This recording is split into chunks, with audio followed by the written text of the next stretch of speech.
आदित्याय भास्कराय नमः। ॐ सूर्याय नमः आदित्याय नमः दिनकर कोटि प्रभाकर। ॐ सूर्याय नमः ॐ सूर्याय नमः आदित्याय नमः दिनकर कोटि प्रभाकर। ॐ सूर्याय नमः।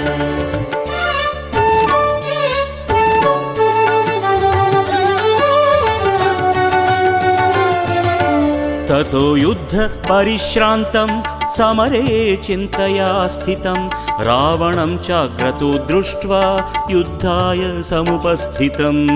ॐ सूर्याय नमः ॐ सूर्याय नमः। ततो युद्ध परिश्रान्तं